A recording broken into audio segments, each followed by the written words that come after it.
जो क्लास हम लोग ले रहे हैं इसमें क्या है, इसमें हम लोग बहुत ज्यादा क्वेश्चन नीट के एग्जाम में आते हैं। कौन सा आता है जिसमें डाइजेशन जो होता है इसका मेन होता है। तो डाइजेस्टिव सिस्टम में हम सबसे पहले ये जानने की कोशिश करेंगे कि वास्तव में न्यूट्रिशन क्या होता है।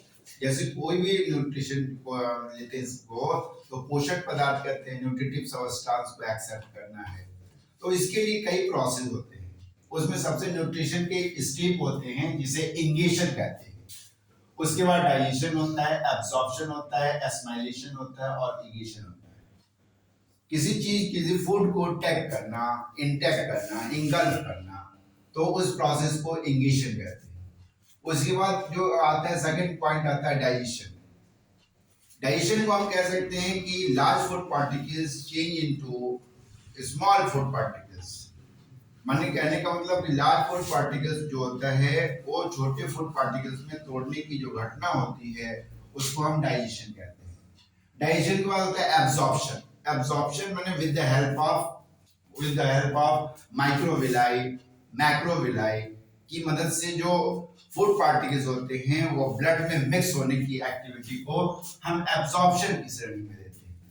अब ब्लड में मिक्स हो गया, इसका मतलब उसकी यूनिट मिक्स हुई होगी। कार्बोहाइड्रेट की यूनिट कार्बोहाइड्रेट की यूनिट ग्लूकोज, प्रोटीन की यूनिट अमीनो एसिड और फैट्स की यूनिट फैटी एसिड और ग्लिसरॉल, इसमें मिक्स हुई होगी एब्जॉर्प्शन के द्वारा।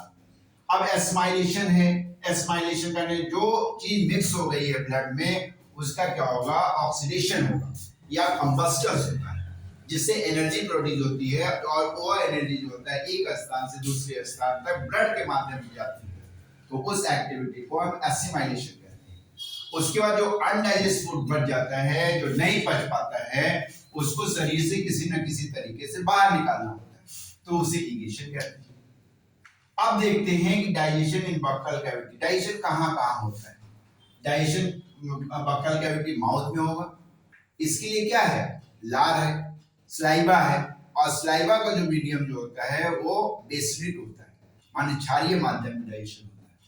और बेसिक माध्यम में जैसे कार्बोहाइड्रेट है तो सबसे पहले इसके लिए एंजाइम भी होगा। तो लार है, लार में स्लाइवा है, जो स्लाइवा है उसमें टाइलिन एंजाइम पाए जाते हैं। इसमें जो होता है कार्बोहाइड्रेट का पाचन होगा, ओनली फॉर डाइजेशन कार्बोहाइड्रेट का होगा। जो पॉलीसैकेराइड होगा, पॉलीसैकेराइड माने सेलुलोज ले सकते हैं, घास और शाकाहारी जो खाते हैं, हार्बिवोरस। ग्लाइकोजन जो एनिमल स्टार्च कहा जाता है, ये टाइलिन के एंजाइम जो होगा उसको डाइसैकेराइड में तोड़ देगा।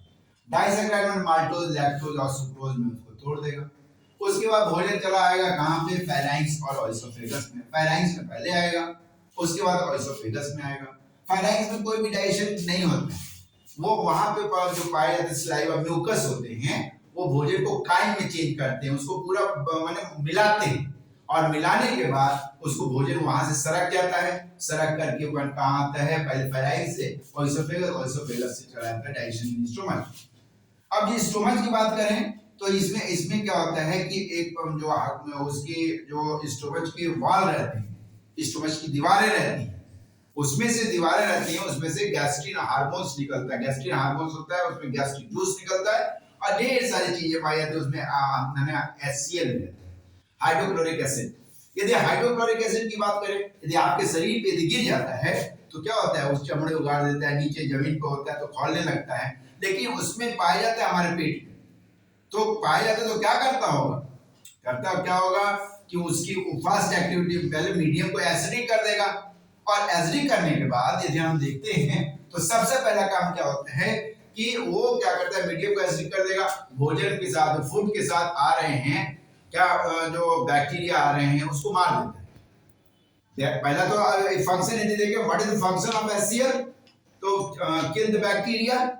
उसके बाद चेंज इन मीडियम, और उसके बाद क्या होता है, जो इनएक्टिव जो एंजाइम होते हैं उसको एक्टिवेट कर देता है। और सबसे पहले भोजन जानते हैं सबसे ज्यादा पेट में रुकता है, 7 से 8 घंटे यदि रुकता है तो भोजन सड़ भी सकता है, तो भोजन को सड़ने से बचाता है। तो ये सारे काम HCl करते हैं। जो गैस्ट्रिक हार्मोन जो होता है, गैस्ट्रिक ग्लैंड्स होते हैं, गैस्ट्रिक हार्मोन्स के माने सपोर्ट से जो गैस्ट्रिक जूस निकलती है, और गैस्ट्रिक जूस में हाइड्रोक्लोरिक एसिड रहता है, हाइड्रोक्लोरिक एसिड इसका काम करता है। अब यदि हम डाइजेशन इन स्टोमच करते हैं, हम देखते हैं तो HCl मीडियम तो एसिडिक हो गया। अब यहाँ पे पेप्सिनोजेन, जो पेप्सिनोजेन होता है इनएक्टिव फेज में होता है, उसको हाइड्रोक्लोरिक एसिड पेप्सिन में बदल देता है। पेप्सिन जो होता है वो क्या एक तरह से कहा जाए कि ये जो होता है एक्टिव होता है। अब एक्टिव होता है तो ये प्रोटीन को पेप्सिन जो होता है पेप्टोन और प्रोटियोजेज में तोड़ देना।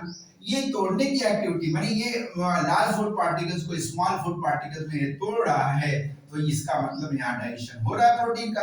स्पेशली जो होता है जो कहा जाए कि इसमें स्टोमच में प्रोटीन का ही डाइजेशन होता है। उसके बाद प्रोरैनिन एक एंजाइम और है, प्रोरैनिन जो होते हैं और ये हाइड्रोक्लोरिक एसिड में ये रैनिन में बदल जाते हैं। Renin is active enzyme, prorenin is inactive enzyme. With the help of hydrochloric acid it change into active enzyme renin. On the other hand, milk has a casein protein, that is name of milk protein. Milk protein with the help of renin it can be changed into calcium paracasinate. इसका मतलब होता है कि casein protein जो milk protein होता है उसको calcium पैराकैसिनेट में तोड़ सकते हैं और डाइजेशन की एक्टिविटी भाग लेता है। तो ये दोनों प्रोटीन है। और उसके बाद गैस्ट्रिक एमाइलेज और गैस्ट्रिक लाइपेज की मदद से बहुत कम न के बराबर यदि पाचन होता है तो फैट्स और कार्बोहाइड्रेट का पाचन होता है। तो यहाँ पर यदि हम देखें तो कई क्वेश्चन हमारे एराइज किए जा सकते हैं। गैस्ट्रिक हार्मोन्स कहाँ से निकलता है, गैस्ट्रिक हार्मोन्स का सिक्रीशन क्या होता है, गैस्ट्रिक जूस में क्या क्या पाया जाता है, गैस्ट्रिक जूस में पाए जाने वाले एंजाइम क्या क्या होते हैं, ये सारे क्वेश्चन इससे प्रोड्यूस हो सकते हैं नीट के एग्जाम में। और नीट के एग्जाम में इससे काफी क्वेश्चन आ सकते हैं। अब चलते हैं दूसरी तरफ, डाइजेशन इन ड्यूडेनम की तरफ। माने वहां से भोजन जाएगा वो कहां पे जाएगा, small intestine. That is the first part of small intestine, duodenum. इस ड्यूडेनम को ये पहला हिस्सा होता है जहां डाइजेशन एक्टिविटी होती है। यहाँ ट्रिप्सिन एंजाइम पाया जाता है। Trypsin it is responsible for the digestion of protein. ये लेकिन जैसे होता है तो पैनक्रियाटिक जूस होते हैं, बाइल जूस होते हैं, इन दोनों की मदद से इसको चेंज किया जाता है इसके मीडियम को, और इसके मीडियम को चेंज करते हुए ये अब जहाँ एसिडिक था उसको बेसिडिक में आ जाता है। इनकी पीएच वैल्यू 7.8 है, यहाँ याद रहे 7.8, इसका मतलब बेसिडिक मीडियम है। सबसे पहले प्रोटीन और पेप्टोन के रूप में यहाँ जो पाचन हुआ था, डाइजेशन हुआ था, डाइजेशन एक्टिविटी हुई थी, और with the help of trypsin it can be converted into polypeptide, dipeptide as well as polypeptide. ये बनी इसमें चेंज हो जाता है, बनी एक तरह से इसको चेंज किया जा सकता है, बदला जा सकता है, और इस चेंज एनाबॉलिक की एक्टिविटी जो होती है मन प्रोटीन डाइजेशन को बताती है। उसके बाद यहाँ पे एमाइलॉक्सिन एंजाइम पाई जाती है। एमाइलॉक्सिन जो पॉलीसैकेराइड को डाइसैकेराइड में चेंज कर देते हैं। पॉलीसैकेराइड को डाइसैकेराइड में, मान जैसे वहां चेंज हुआ था यहाँ भी वही चीज, पॉलीसैकेराइड में वही सेलुलोज, वही एनिमल स्टार्च, क्या कह सकते हैं इसको चेंज करके डाइसैकेराइड में। फैट से फैट्स बचा हुआ है तो इसके लिए कोई responsible trypsin enzyme. With the help of trypsin enzyme fat change into fatty acid and glycerol.